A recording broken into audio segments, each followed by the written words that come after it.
Student, we are revising second law of motions once again. It has done in our previous video, but we are revising it. Second law of motion states when an external force applies on an object, the rate of change of momentum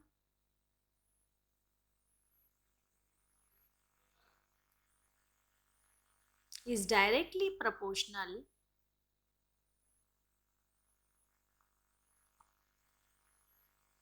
to the external force apply on it.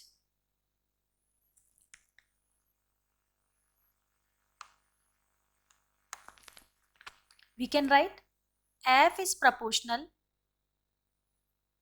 rate of change, that is d by dt, of momentum.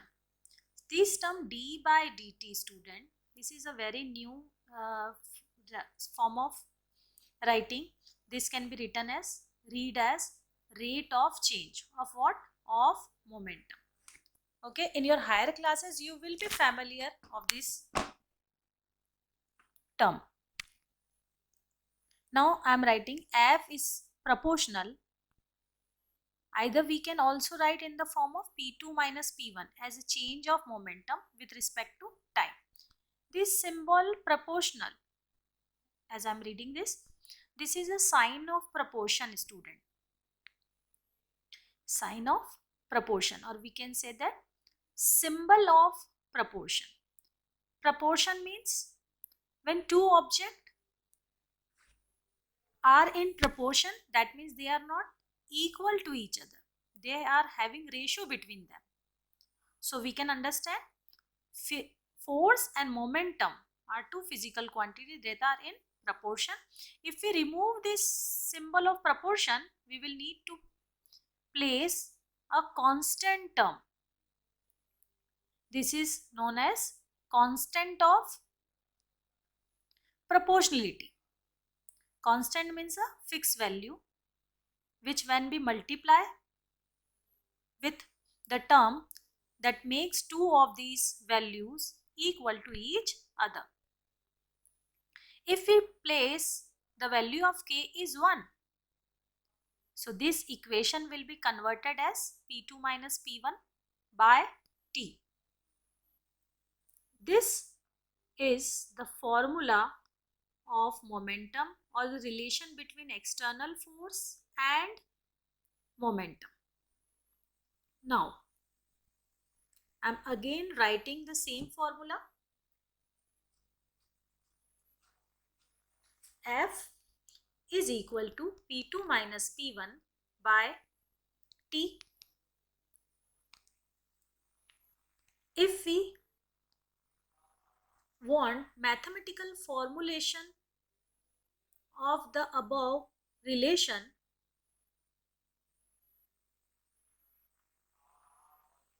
we can understand as, let us assume an object has mass m and on which the external force F is applied. Initially the object was moving with the velocity u. After gaining the velocity, its final velocity will become v as we applied external force.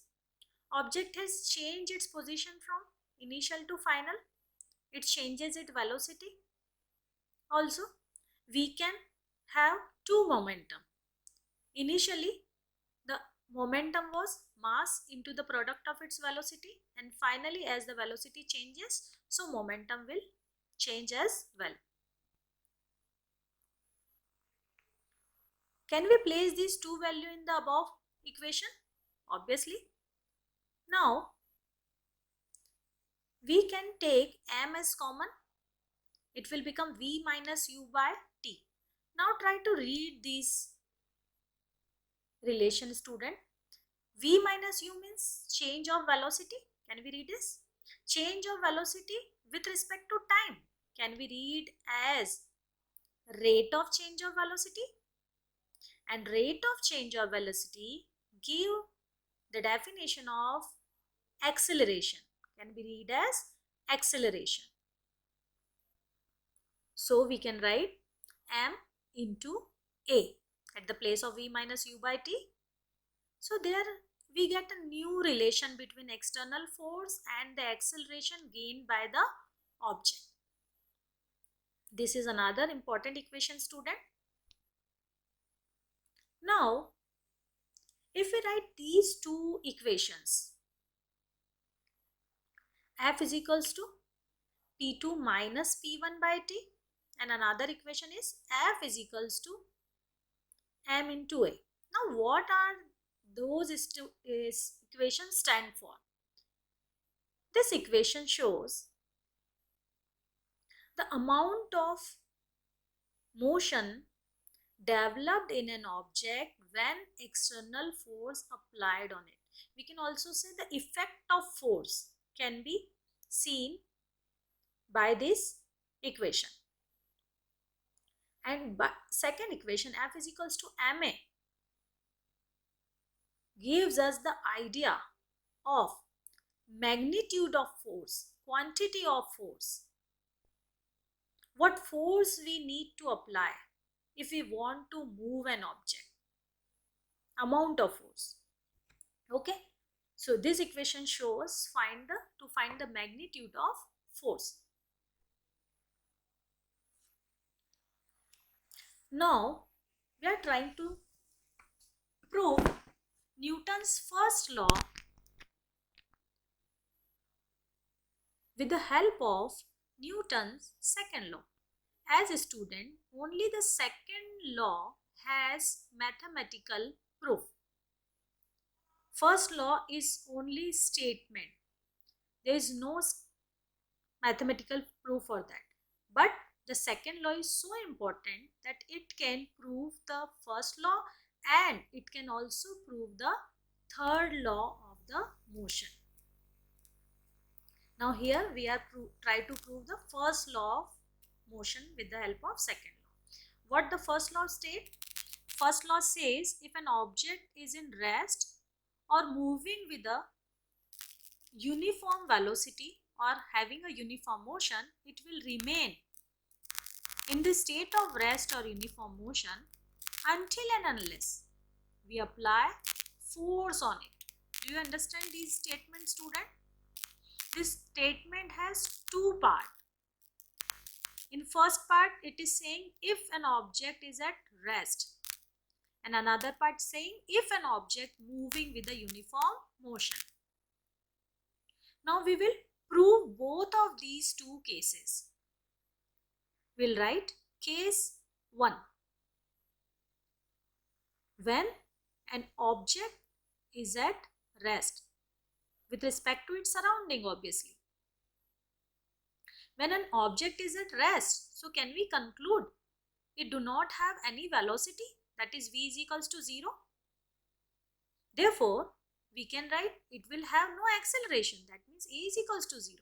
But what the second law says us?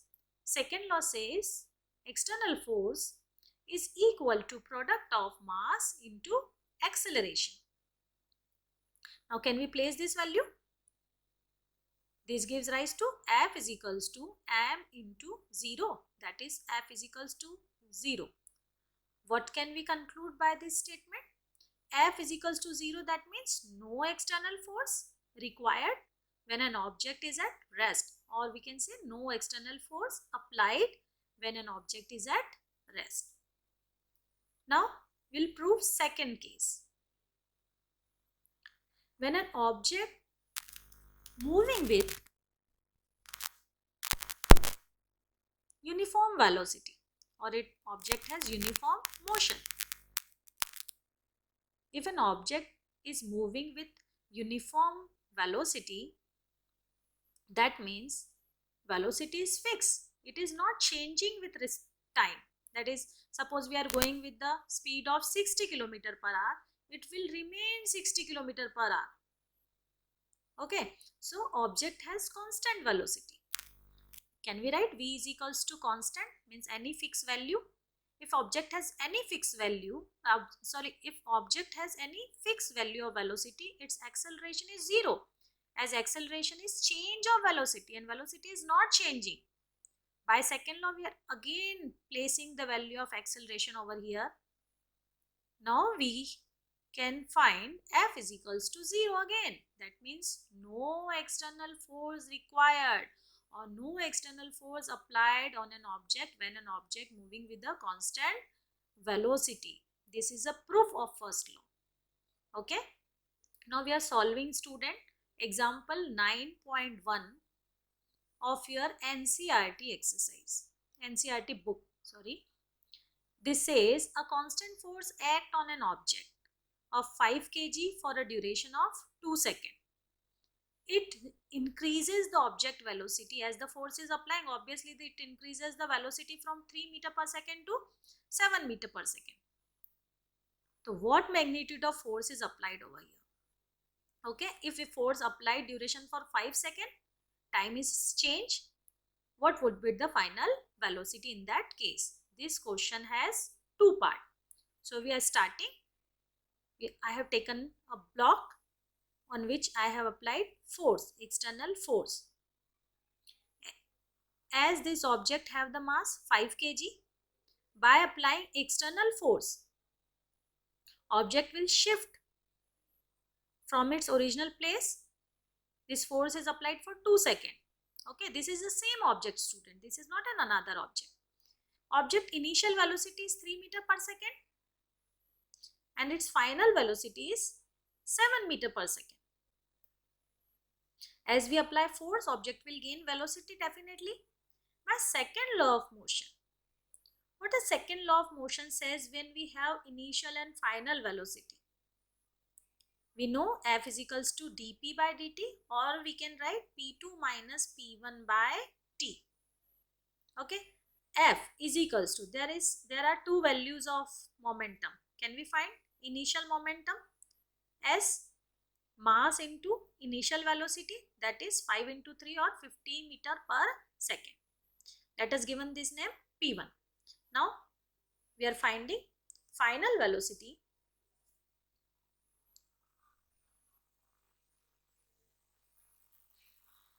P2 is equals to mass into final velocity, 5 into 7, that is 35 meter per second. We are placing the value in the formula. 35 minus 15 by time is given 2 seconds. F is equals to 20 by 2. That can be cancelled out and the result is 10 Newton. External force applied is 10 Newton.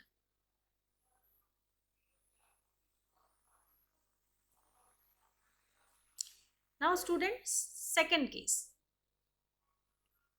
Second case, we are applying force for 5 seconds and we have to find final velocity. Part second. Okay. Time is given for 5 seconds and we need to find out final velocity. Now again we are applying the same.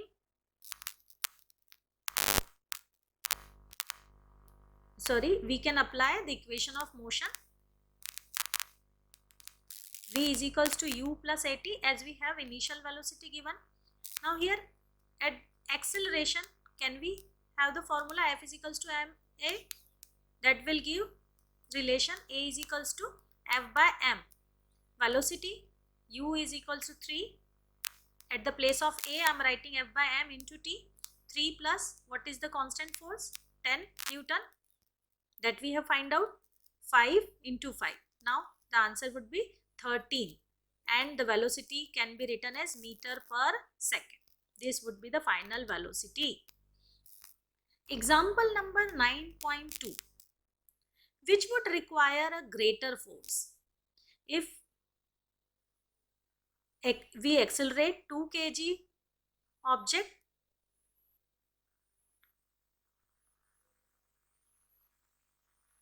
or if we accelerate 4 kg mass with 2 meter per second square. Suppose these are two objects, m1 which is of 2 kg, and second massive object that has the acceleration 5 meter per second square. Now another object which is greater than that, it has 4 kg mass and it has acceleration 2 meter per second square.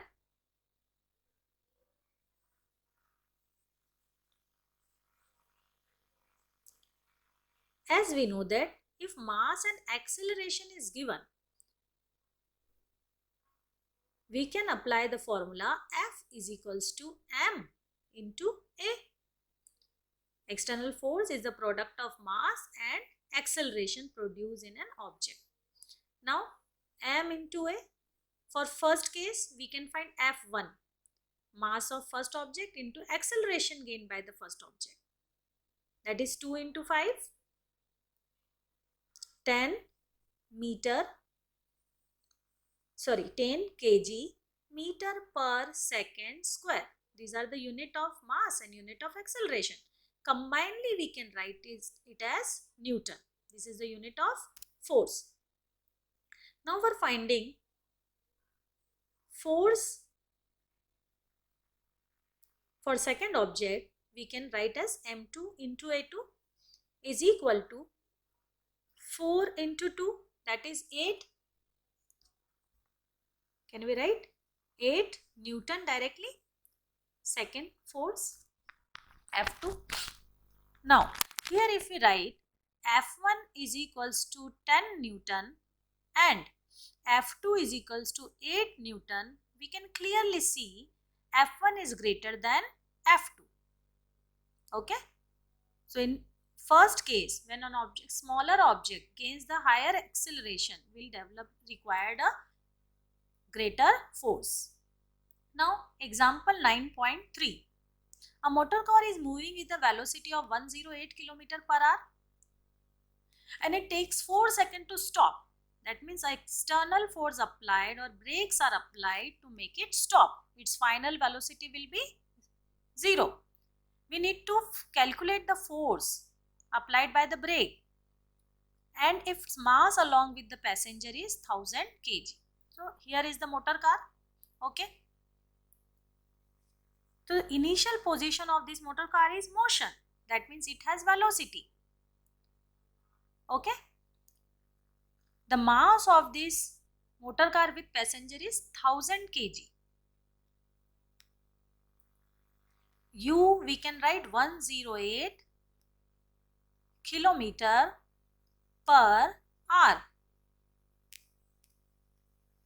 Now when we apply brake, this arrow shows that we have applied brake. So obviously this will comes into rest. If it comes into rest, that means it has final velocity 0. Now student, here is difference. The unit of velocity is given as kilometer per hour, and 1 kilometer can be written as 1000 meter, and 1 hour can be written as 60 minute into 60 second. Finally, we can solve this and we will get 10 by 36, or we can write 5 by 18 meter per second. Meter per second is the standard unit of velocity. So every time whenever we have velocity unit as kilometer per hour, we will multiply the number with 5 by 18, then it will converted as meter per second. Now 108 kilometer per hour, we will write 108 into 5 by 18 meter per second. That will gives us the value 30 meter per second. Initial velocity of a car is 30 meter per second and final is, as we know, 0 meter per second we can write. Now we are having V and U, initial and final velocity.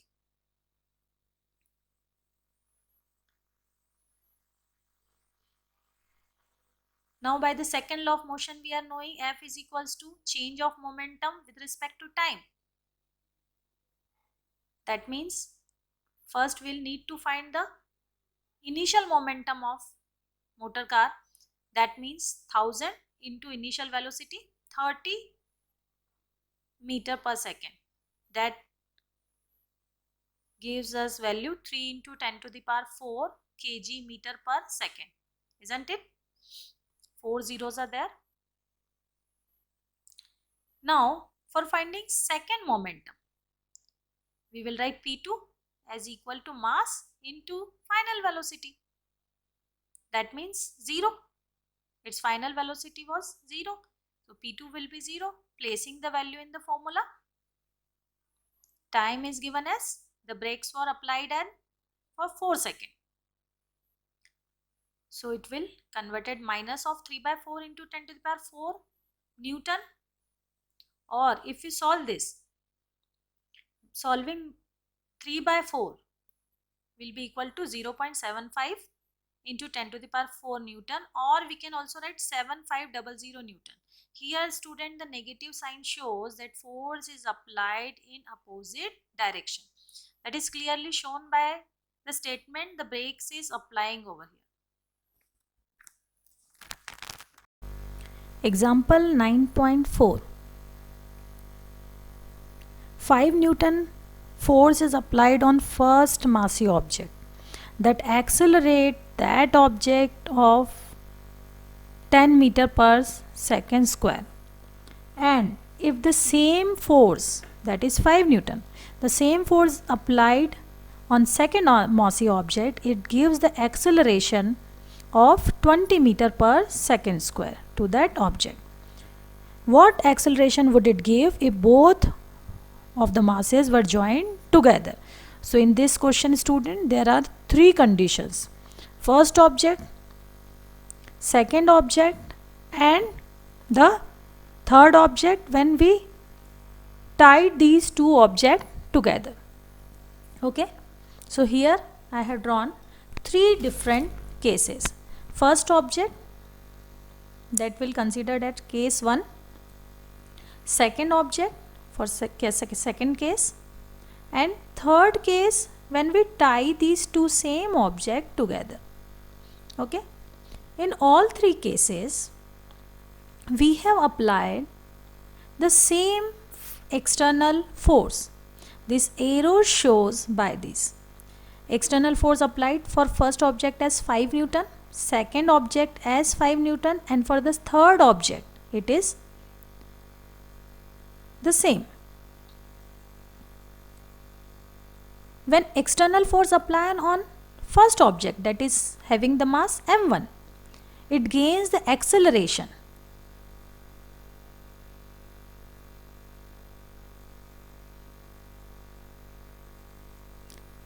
This is second mass m2, and the third case both masses were added together.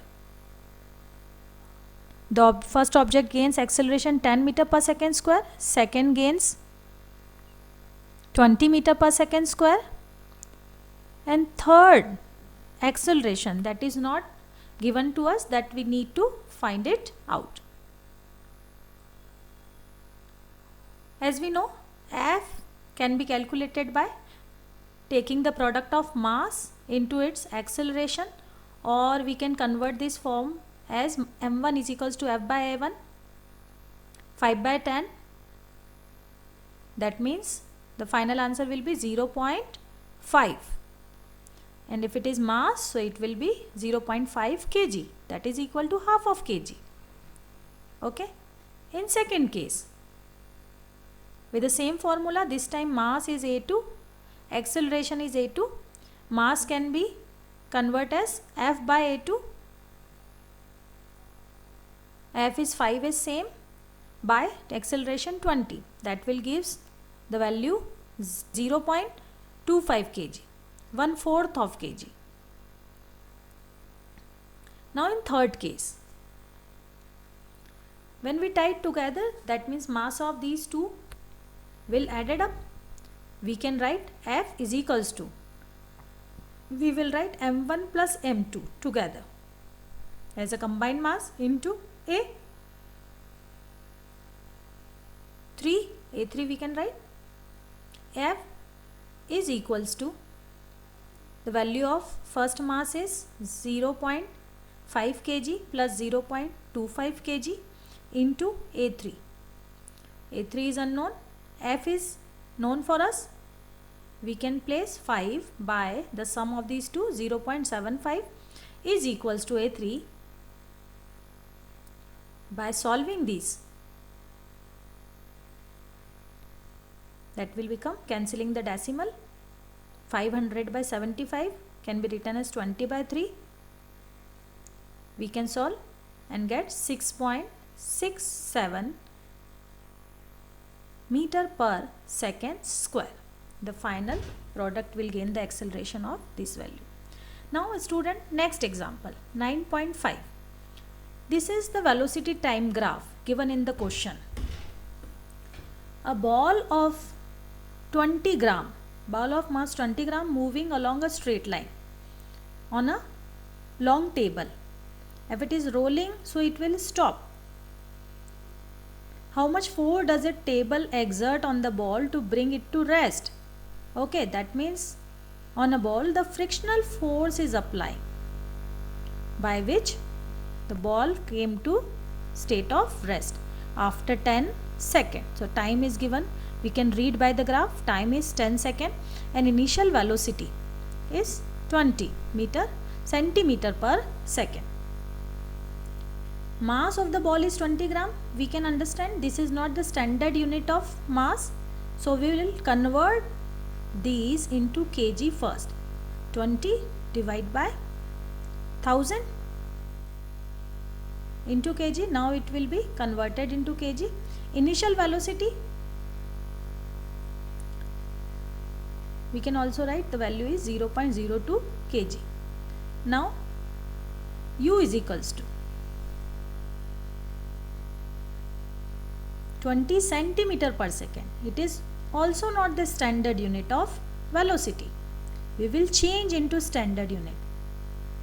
That will be equal to 20 by 100 meter per second. 1 meter is equals to 100 centimeters. That will gives us the value 0.2 meter per second. The final velocity is 0 as the ball comes into rest and the ball gains the velocity within 10 seconds by F is equals to m into a formula, but a is not given there. So we can use the first equation of motion, in which v is equals to u plus at. We are having initial and final velocity and we also have the time. So we can convert this equation in the form of v minus u by t. Either we can also use the formula of acceleration, v minus u by t. We are placing this value over here. F is equals to mass into v minus u by t, that is F is equals to 0 minus 0 final velocity is 0, 0 minus 0.2 into time is given over there 10. We will solve and we'll get 0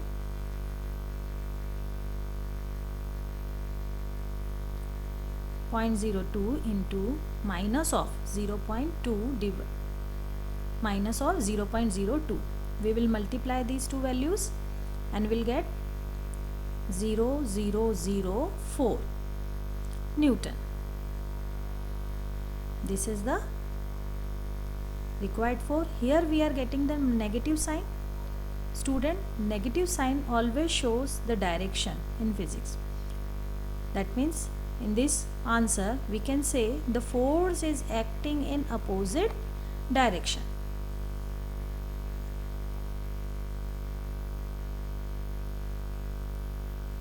To make an object from motion to stop. Student, this is all for today's video. In next video we will do some new numerical based on the second law of motion.